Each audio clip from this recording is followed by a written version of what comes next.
We have the backstage reaction to the WrestleMania Saudi Arabia announcement, plus an update on John Cena's last match, and a WWE Star reveals a gruesome injury. It's all in the Cultaholic wrestling news right now. WrestleMania 43 will emanate from the Kingdom of Saudi Arabia. It was confirmed last night by WWE in a press event that did not contain any press, and the reaction backstage from Fightful Select suggests that wrestlers that they spoke to say that the Saudi Arabia trips felt largely safe for them to compete at this point. It wasn't always the case. After the 2019 incident, a number of wrestlers within WWE actually refused to go back there. We put out a video all about that particular incident just the other day, didn't we? Just the other day. But Fightful have confirmed as well that while most talent aren't given bonuses for working shows in Saudi Arabia, and it's simply just worked into their deals as part of their contracts now. But also, there's lots of talk about The Rock being approached to headline the show, which isn't really surprising. I think we're going to have probably the most legends we've ever seen in one room since Legends House. Gosh, yeah. But Fightful Select reported a higher up the Fightful Select spoke with said that any talk of who will or won't perform on the show is purely hypothetical at this point. They also sent them a link of a report claiming that The Rock would be paid more than any pro wrestler for an event, and said that hadn't even been broached, much less negotiated, and said that it's a fair assumption, but just an assumption. We're told the likes of Stone Cold Steve Austin and The Rock have not yet been approached for potential matches over a year and a half down the line. But yeah, I think, there was a big report that came out yesterday that said that The Rock is somebody that the Kingdom of Saudi Arabia want to have in that main event. The suggestion was either The Rock versus Roman Reigns or The Rock versus Cody Rhodes to headline that one. Versus Roman Reigns versus Cody Rhodes versus John Cena versus Steve Austin versus Goldberg versus Ultimate Warrior versus Yokozuna. Yeah. I mean, this is the thing. When it comes to a show like this, the one thing to take away is that the possibilities are almost endless in terms of what we see on the WrestleMania scale. It's going to be interesting watching it develop, and I think where they're saying, it's a year and a half down the line, it's like they're going to obviously have to factor in the normal TV. It can't just be a night of legends. But we're going to start seeing, I'd imagine, returns from some bigger names that are going to factor into it. So, like before long, I'd imagine that we're gonna start seeing announcements that people are going to be appearing at the show. But I wouldn't expect it to be anytime soon. I think they'll be playing it very close to their chest for quite a while. One wrestler that won't be wrestling at WrestleMania 43 will be John Cena. This is his retirement. That's what you think. Yeah, it's what we think. I mean, wrestling retirements, it's the Terry Funk law, isn't it? Like, nobody really properly goes away. Forever. Desperado.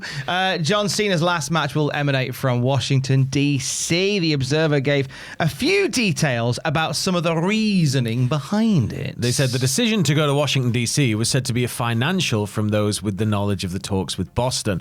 WWE had asked for a site fee from Boston that was said to be similar to the $7 million that New Jersey paid for 2 nights of SummerSlam. Those with the city of Boston felt the number was too high, citing that they didn't believe less than 2 weeks before Christmas that such a show in an arena would generate anywhere near the level of tourism to justify the cost. Oh my days, what an oversight. I get it's super close to Christmas. The tickets are not very Christmas friendly pricing now, but I imagine that if this is indeed John Cena's final match, there are people going to travel from all over the world, regardless of the time of year, regardless of anything. If they've got the means to do it, they're going to want to be there if they're Cena fans. So I think that it would have been good to have it in Boston, but they're going with Washington, D.C. Yeah, another reason potentially for that is a potential special guest that could be lined up. The Observer saying some feel D.C. would make it likely that President Trump would appear at the show. Now, it would be difficult, but not impossible. Trump is scheduled to attend the Army versus Navy football game that day, which starts at 3 p.m. Eastern in Baltimore, but there's no reason why he couldn't potentially fly back to the nation's capital and be a part of that show. Shake hands with the man who personally compromised to a permanent end, Osama bin Laden. It could be that. Cena's doing all the hits. Yeah. There's another hit he could possibly do. It's obviously the president does make appearances at various sporting events, as they said, but it'd be interesting to see.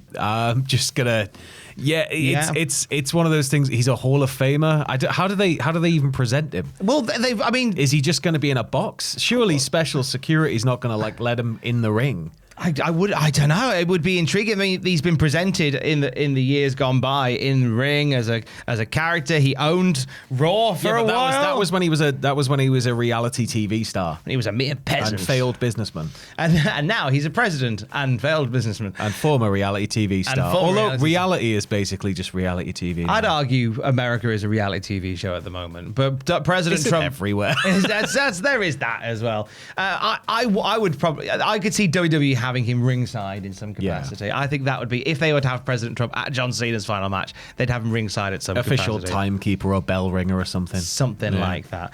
Last night we had Worlds Collide, WWE and AAA. And Xavier Woods revealed that whilst he was there, he wasn't there to compete. He'd had surgery that day and was there to support Grayson Waller and Kofi Kingston as they went for the AAA tag team titles. He claimed he was recovering from surgery on his head following multiple Mexican destroyers by Penta. And Sam, he wasn't lying. That dastardly Penta. He is indeed correct that he underwent surgery. We don't know, as you said, if Penta's responsible. But he showed the gruesome results on social media, which I'm assuming we can show. If not, do a Google. There'll be a very pixelated image behind us. We'll find out when we get to the review stage of the upload. But for those of you doubting, he said, for those of you doubting, I had surgery yesterday morning. Here is a before and after pic, plus the lymphoma that was carved out the back of my head. This was the result of Adam Pearce instructing Penta to injure me. Thanks, Penta. It's currently unknown how long he'll be out for, but oof. That's a big old thing that's been cut out of Woods' head. That's gnarly, that. That is, a full and speedy recovery to Woods on that one. Again, we don't know whether we could show it. It might be there. It might be there. It might be black and white, or it might just be pixelated, and you've got to do a Google. Yeah. You might not be able to see that. Magical mystery news. We love a bit of magical mystery news. If you can't see that, you can see Sam and Andrew.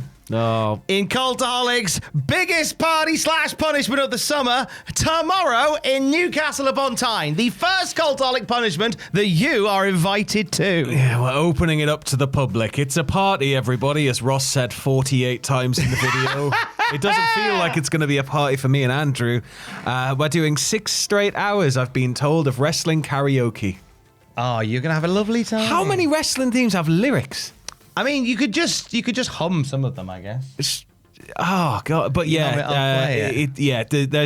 if you're a Patreon member on the copper tier $5 and above, if you join, there will be a ticket link posted at some point today for you all. Just show on the door. If not, there is an Eventbrite page, which we'll put the link in the description below for you if you would like to purchase a ticket through Eventbrite instead. But as I said, if you're on the Patreon $5 and up tier, you get in for free. It's a party. There's music. There's drinks. I've been told as well, you're allowed to bring things to make the party more fun, in Ross's words, but we're not allowed anything smelly because it is an external venue and they have to have events in that, moving forward.